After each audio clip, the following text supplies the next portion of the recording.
స్టేట్మెంట్లు మార్చనివాడు రాజకీయ నాయకుడు కాదు పొమ్మంటాడు గిరీశం తన కన్యాశుల్కంలో. ఇప్పుడు తెలంగాణ సీఎం బీఆర్ఎస్ అధినేత కేసీఆర్ సరిగ్గా గిరీశాన్ని ఫాలో అవుతున్నట్లు కనిపిస్తోంది. రాజకీయాల్లో గిరీశం కవి హృదయాన్ని కేసీఆర్ ఒక్కరే అర్థం చేసుకున్నట్లున్నారు. అందుకే టీఆర్ఎస్ నుంచి బీఆర్ఎస్ ఉద్దానంలో ఆయన వేసిన అడుగులు చర్చనీయాంశమవుతున్నాయి. అంటే ఆంధ్ర బిర్యానీ నుంచి సంక్రాంతి భోగిమంటల వరకు అన్నమాట. లంకలో రాక్షసుల నుంచి అందరం ఒకటేనన్న జాతీయ భావం వరకు అన్నమాట. అదేదో చూద్దానండి.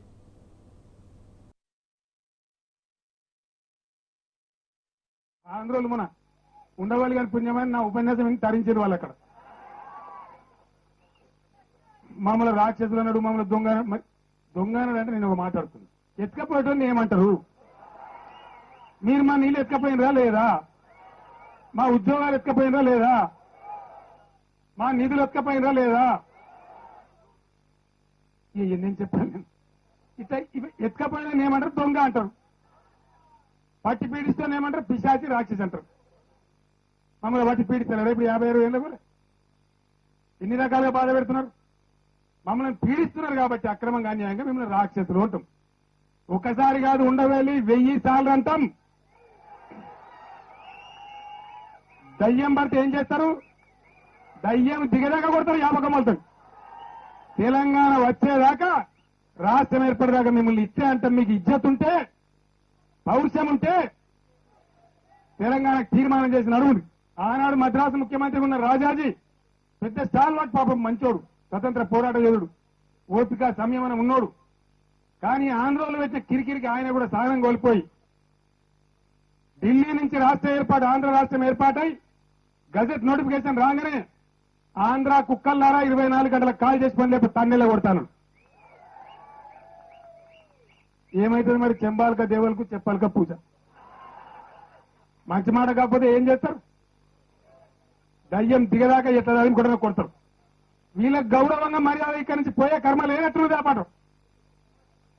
ఇలా కాంగ్రెస్ కూడా ఆంధ్ర కిరికిరి కాదు. ఎవడన్నా కేసీఆర్ చెప్పేంత పట్టిదని మాట్లాడతారేమో. ఒక్కడు మాట్లాడినా ఒక కుక్కిన పోయినట్టే ఉన్నారు. ఎవడన్నా మాట్లాడతాడేమో, ఖండిస్తాడేమో, ఈడిసి పండగ కొడదాం అనుకున్నాం. ఎవ్వరు మాట్లాడాలి, ఎందుకంటే సత్యం కాబట్టి, నిజం కాబట్టి. ఇవాళ తెలంగాణలో ఉన్న పథకాలు పక్కన ఆంధ్రప్రదేశ్లో ఉన్నాయా? మీకు తెలియదు ఏముంది? ఇక్కడ ఉన్నటువంటి రోడ్లు అక్కడ ఉన్నాయా? ఇక్కడ ఉన్నటువంటి త్రాగునీటి సౌకర్యం అక్కడ ఉందా? ఇక్కడ ఉన్నటువంటి కరెంటు, రైతాంగానికి వచ్చే కరెంటు ఇవాళ పక్క రాష్ట్రంలో వస్తుందా? ఇవన్నీ మీకు తెలిసినటువంటివే. ఇలా చెప్పుకుంటూ పోతే చాలా ఉన్నాయి.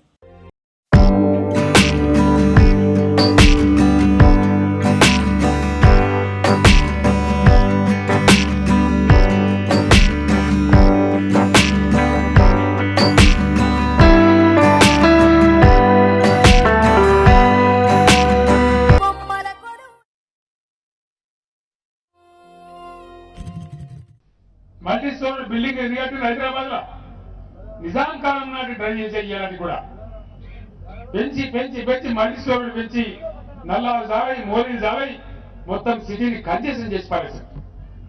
అద్భుతమైన ప్లాన్ ఉంది మన దగ్గర. జర్మన్ టెక్నాలజీ టీమ్ వచ్చి స్టడీ కూడా చేశారు.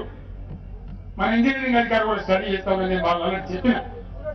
హైదరాబాద్ చుట్టూ అద్భుతమైనటువంటి శాటిలైట్ టౌన్షిప్స్ వస్తాయి తెలంగాణ రాష్ట్రంలో. రంగారెడ్డి జిల్లా భూములు ఇలా 5 కోట్ల ఎకరం ఉంటే 15 కోట్ల ఎకరం అయ్యే పరిస్థితి వస్తాయి. అద్భుతంగా ఈ జిల్లా దేదీప్యమానంగా వెళ్తాయి. ఆంధ్ర ముఖ్యమంత్రి గారు జగన్మోహన్ రెడ్డి గారు ఆంధ్రాలో అమలు చేసుడు స్టార్ట్ చేసిండు. శ్రీకాకుళం జిల్లాలో మీటర్లు పెట్టిండు. ఏడాది వరకు రాష్ట్రమంతా మీటర్లు పెడతా అంటుండు. మన ముఖ్యమంత్రి కేసీఆర్ ఏమన్నాడో తెలుసా మీకు? నువ్వు ఇచ్చే 2500 కోట్లు నాకు అవసరం లేదు.